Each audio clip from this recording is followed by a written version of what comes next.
Name a better way to kick off the 2024 Formula One World Championship than in a garage full of Ferrari supercars and hypercars that are packed with Formula One technology. Now, it doesn't matter if you're a Mercedes fan, a McLaren fan, a Red Bull fan, if you're rooting for Max Verstappen, Lewis Hamilton, Leclerc, doesn't matter. One thing is always true.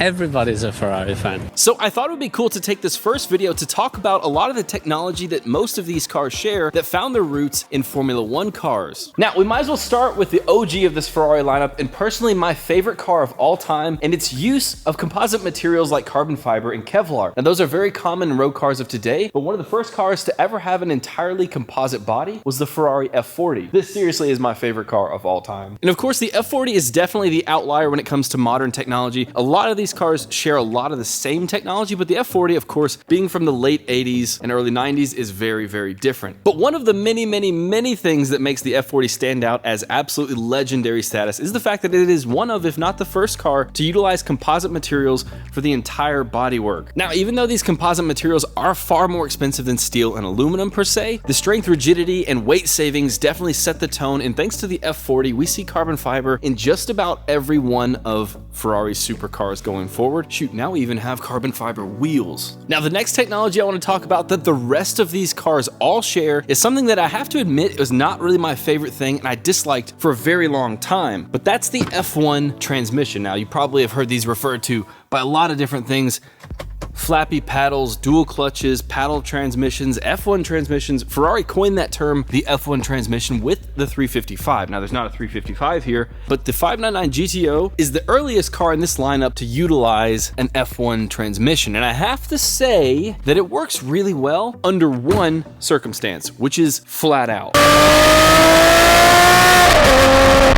But that's okay, and the reason for that is because the 599 GTO has a single clutch. It's a traditional automated manual, which means that there's basically a manual transmission in there that's just automatically operated, which is why on a lot of these earlier F1 systems, you can burn the clutches up really easily if you sit in stop and go traffic, because it's always slipping the clutch. If you want to see more about the 599, make sure you check out the channel. I did a much longer video with it, and in that you'll see that the transmission works fantastic if you're just driving really fast. When you're trying to drive it slow, it's really not the smoothest thing unless you're driving really hard, which if you do that, it's great, but if not, it's nowhere near as smooth as the rest of these cars, which still have paddles, but instead of being an automated manual, all of the rest of these cars are dual clutch transmissions, which are much faster and much smoother at slow speeds, and they don't risk burning up the clutches nearly as much. Which is why I said earlier that I have that love-hate relationship with the F1 transmissions, but in a case like the A12 Comp or any of the rest of the dual clutch cars, they are phenomenal. The A12 is especially perfect. Make sure you check that video out too. This car with the exhaust sounds ridiculous.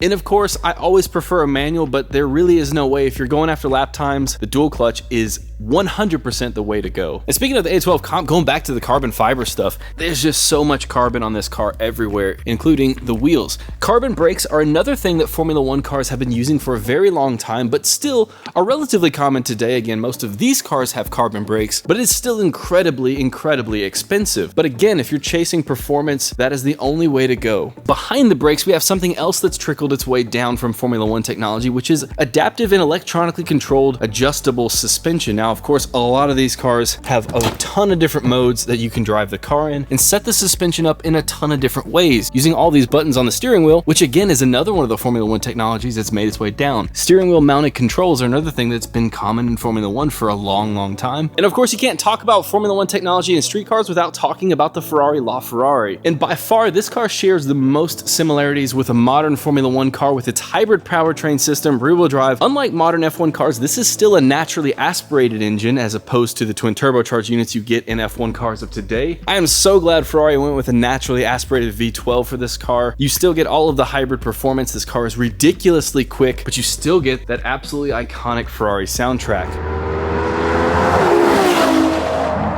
And then another thing that the LaFerrari utilizes in spades is active aerodynamics. Underneath here, you can see the active flaps in the diffuser and the retractable rear spoiler that helps the car under braking, cornering, and tucking away for maximum top line speed when it's not needed. This car is about as close to a modern Formula One car as you can get. And just like the F40 next to it, it is absolutely almost entirely made of carbon fiber.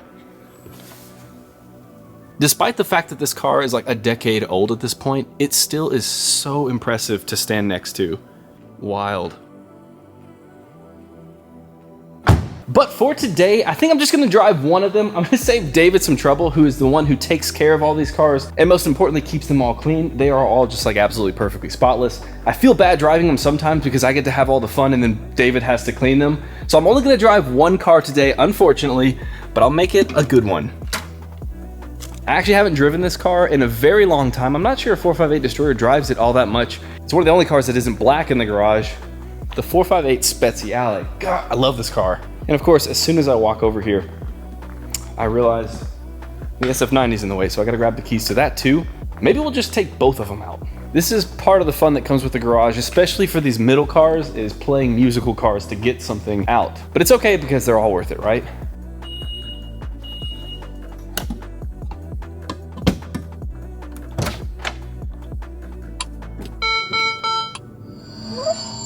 Musical cars and an SF90 to get out a 458 Speziale, I'll take it.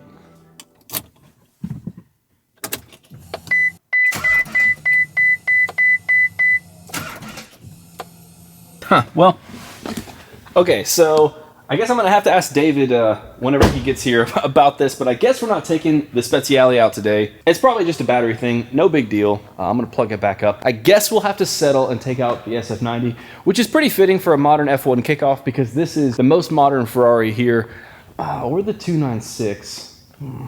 The SF90 is just so fast.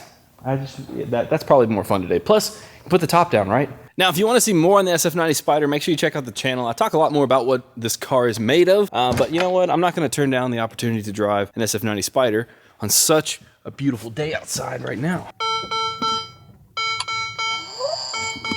Talking about the hybrid Formula One technology, right off the bat, I forgot, this car is so nice to drive through the garage because I don't have to worry about belting fumes. Just roll around in EV mode.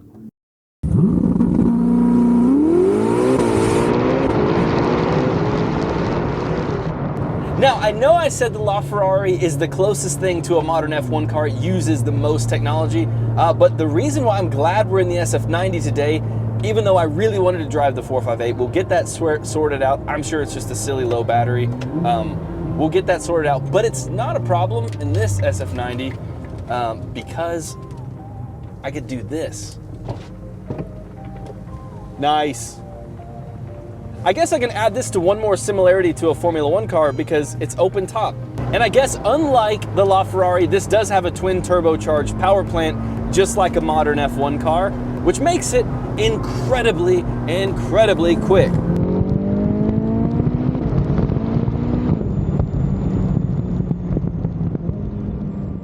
Obviously, the hybrid system has a lot to do with that. However, with the SF90, unlike the LaFerrari and a modern F1 car, this car is all-wheel drive, which makes it much nicer when you're trying to put the power down on like uneven pavement and just typical roads, which are not ideal. This car is seriously, seriously quick.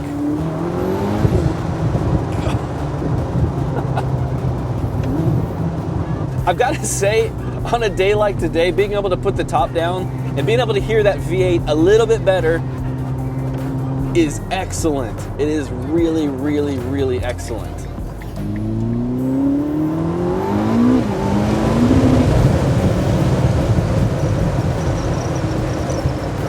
God. This car is so quick, it's ridiculous. Look what it did to the camera. Holy shit.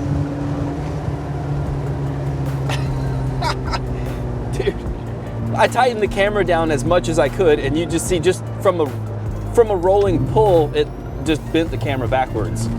If you get sick easily, this is probably not the car for you. Now, I know I mentioned earlier that I'm not a really big fan of the paddle shifters. It was one of my problems with the early F1 transmissions. They worked in one scenario if you were driving it really hard, and it didn't really work that well anywhere else. But this is so incredibly smooth, even if I'm driving around, I'm driving really slow right now, and it's just so smooth.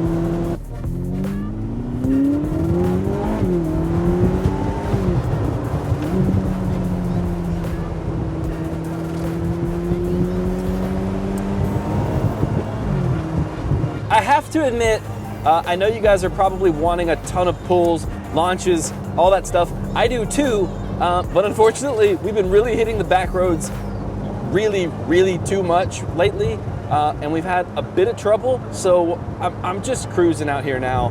Being able to put the top down, even if you're not able to really hammer it, is still super enjoyable. But I do know, and I'm very aware that I'm using about 6% of this car's potential right now.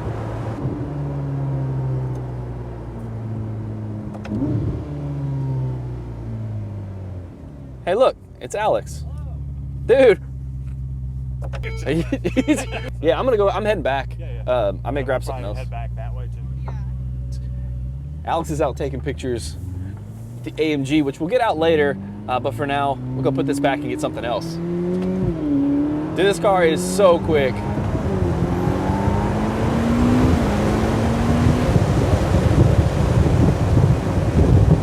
That's one of the troubles of trying to drive these cars and get really cool content on public roads, is that when you start getting into the level of cars like the SF90, the LaFerrari, even the 296, everything is just so fast these days that you really want to be careful. I'm not trying to come out here and kill myself, which the SF90 feels like you're kind of on the edge of every time you put your foot down. I mean, it's literally like, it's like, yeah, it's quick.